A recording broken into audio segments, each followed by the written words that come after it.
Boys! I've been wanting to do that. You guys know I went karaoke this week with Ben SW. And one of the songs that Ben SW put in, what's the name of that song by Don't Get Me Cheaper, I got what you don't have. How's it go? Shiawase no Monozashi. There we go. Thank you. The song's hype. Anyway, Ben put that song in, and then I sent a video of him singing it to Ludwig, who Ludwig 7 does, which was hype. So anyway, whatever. Boys! What was I gonna say? Fuck, I've completely thrown my groove off by now all I can think about is that song, which is a great song, by the way. All right, well, I wanted to talk a little bit about, I had to do this video. This was something I was gonna do. Yeah, there's literally a Super Smash Bros. Melee anime. And given that this is the case, and it is finished airing, which means it is completely bingeable, this is a recent anime. This anime is from 2021. So yeah, in the year 2021, we are actually at the point where Melee gets its own anime. And people apparently don't even know about this, which is crazy to me. So if I told you there was a Super Smash Bros. Anime, you would probably not, immediately you would not believe me, right? You would say that sounds like some bullshit. Like, what the fuck are you talking about? How could there be a Super Smash Bros. Melee anime? Like, how does that even make sense? In what world does that even make sense? To which I would present to you the beginning of the 4th episode. And let's just watch that real quick. So there's Foxy, who again looks suspiciously similar to a certain Melee character.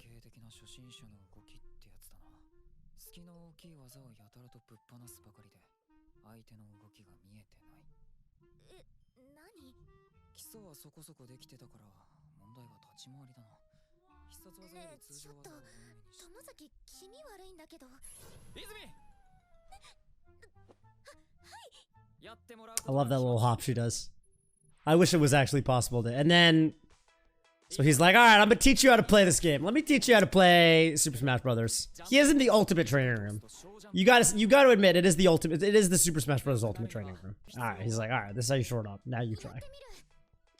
Oh fuck, can't do it. Oh shit. Oh fuck. If you've ever played Super Smash Bros. Melee, especially a character like Fox or Sheik, who is 3-frame jump squat, you'll know this feeling. I couldn't even short up reliably with Falco at first.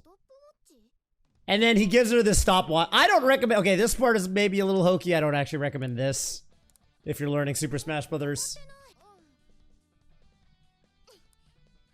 And he's basically saying, all right, I mean, I don't think anyone's ever done this. I do not strongly recommend finding a broken stopwatch and literally using the, a stopwatch where if you push it for a short enough amount of time, the button, doesn't actually activate or whatever. I don't actually recommend that. But he goes on to have her use this method to learn how to short up in Super Smash Brothers.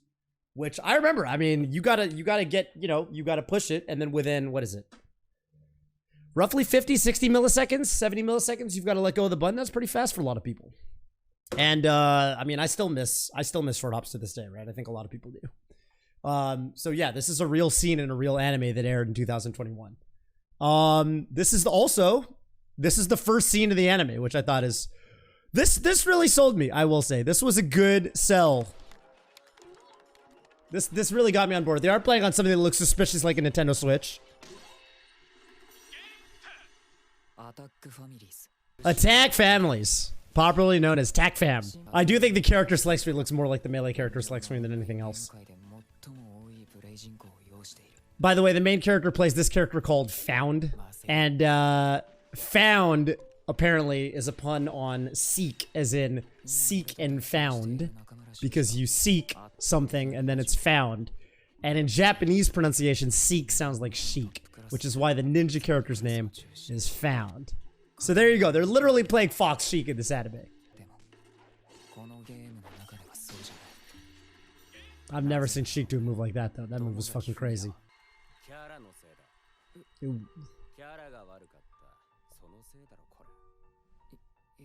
Picked a bad character. This is actually right here. This is actually the least realistic part of this whole show. The Sheik player admitting that Sheik and Fox are roughly the same level on the tier list. A real Melee Sheik player would never, ever say this if a Fox player said, fuck man, I lost because of my character. A Sheik player would never say that. A real Sheik player would never say that.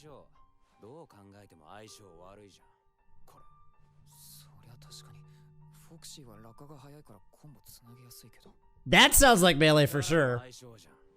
This dub game is all about matchups. This is funny because, you know, now we're getting to suspiciously Marth Fox territory. By the way, the first time I watched this, I didn't realize he was supposed to be playing Sheik. I thought he was literally jawing about the Fox Marth matchup because that's what it sounded like to me. That's probably true. That's usually how that works. They're also playing on a CRT, by the way. You notice that?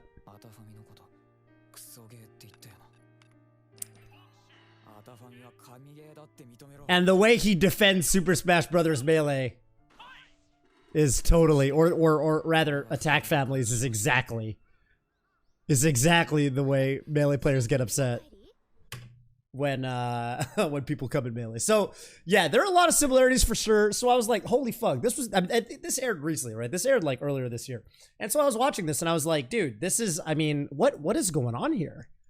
And let me show you guys this, because this was probably a couple months ago at this point. Obviously the writer of, so it turns out, you know, this show is called Bottom Tier Tomozaki, and the premise is basically that this guy Tomozaki, who's sick nasty at, well, Smash, is kind of a loser in every other way. He's like kind of nerdy, and you know, he has poor posture, his clothes are lame, like he's socially inept, all this stuff, right? And he meets the second best player of Smash in Japan, who happens to go to his high school and is a girl. So, you know, maybe that's a little unrealistic that they both ended up going to the exact same high school, but whatever. And she, upon meeting her idol, because she's always looked up to him as the #1 player, she says, man, I've always thought of you as such a loser, such a basement dwelling, or I've always thought of you as such a hero because you're so dope, and I meet you and I find out you're a loser, you're a basement dwelling nerd. I'm so disappointed. I want to, like, teach you to become better at life, which is a strange premise, I will say. And to be honest with you, when I was watching the first episode, I was like, oh, this is kind of hokey. I like the Melee references, but the premise leaves a little bit to be desired. But I kept watching because I was like, okay, it's a Melee anime. I've got to give it a chance, if not for the fact that it's about Smash Bros. And actually by episode like 3 or 4, I was actually kind of hooked, and I ended up watching the whole thing. And I actually had a really good time with the show. I thought it was actually really dope. They introduce a whole lot more characters. There's actual character progression, which feels good. The characters all end up being pretty likable, even though you don't think they're going to be at first. I think the first episode, I kind of like a bad like impression of the characters. But then, like, I don't know, by like episodes 3 or 4, I was like pretty bought in. So yeah, I quite liked it. And you know, they continue to pepper in these kind of Smash references, obviously. And honestly, if you're a Smash player, you just kind of owe it to yourself to watch the show. But I did a little bit of digging, and it actually turns out that not only does the show have some really overt, you know, Smash references in the show itself, the actual writer is, as it turns out, a Smash Bros fan. And let me show you the first instance where I realized this was the case. I got to go pull it up from his Twitter. This is the guy right here, Yakuyuki. And I actually followed him. He followed me back. This guy actually, like, when I went to like see like what this guy's deal was, I went to his Twitter, and he actually retweeted Amsa's Red Bull controller, like his game, like Amsa's like dope ass custom game controller, and he retweeted. I was like, oh shit, that's hella real.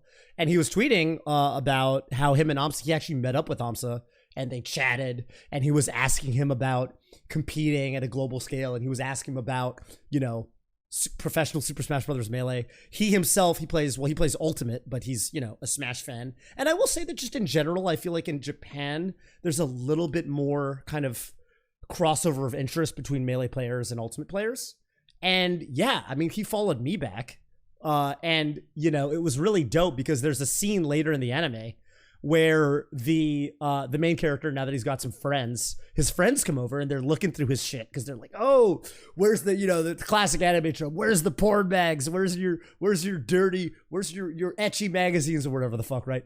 And they go into his shit and they open the box in his room, and of course they find not porn mags, but a bunch of GameCube controllers.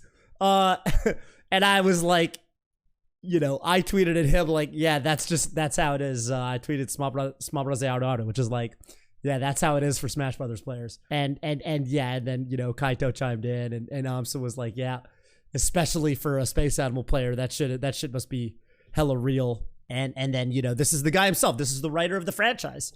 And he was like, Isn't it extra? He basically said here, like, doesn't it match up even more, like, your photo and the anime from the fact that you've stashed them into a box? Which I totally agree with. Like, we literally have an anime now where, what up, Aklo, where this is a scene. They rummage through the guy's shit and there's a bunch of game controllers in a box. And I'm like, yeah, that's definitely the life, man. And he's actually, like, agreeing with me. And he's like, dude, that's crazy that it's literally a box. So, yeah, there's a ton of parallels, I think, with this anime and, you know, actual Smash. And I would say the story is, it's not a sports anime. It's not actually, like, about competing in Smash. But it is about, you know, it's like a slice of life kind of show. And it's fun, you know, it's fun. There's a lot of likable characters. It's got a couple little character arcs. Yeah, I mean, more than anything, I just think it's dope that, like, they fucking made an anime about Smash. Like, what the fuck? Like, who would have thought we would have reached this point? You know what I'm saying? I just think that's dope. Anyway, just to wrap up the Toph talk on the anime. Yeah, this show's dope. And I just think it's crazy that we live in a world where Smash got its own anime. Again, this is the guy that made it, Yaku Yuki. I mean, I don't blame you guys if you don't follow him on Twitter, obviously, because, like, I can read Japanese, but I realize that most of you guys can't. Yeah, it's sick. He's an actual fan of Smash Bros. Like, he actually plays Ultimate, and this was on national television in Japan, right? This you can watch this show on Funimation, you can watch it on Crunchyroll, maybe just Funimation. Yeah, it's cute, it's fun, it's only 12 episodes long. Give it a shot. I thought it was actually quite adorable. You know, obviously every single time they do some kind of Smash reference, which is pretty often, I was like, yeah, let's fucking go, that's us, baby, we fucking made it, baby. Again, bottom tier character Tomozaki. Yeah, this was a romantic comedy. One day they'll make a fucking Smash anime and it's literally just a sports anime about competing. But until that day comes, we'll settle for a rom-com. You know what I'm saying?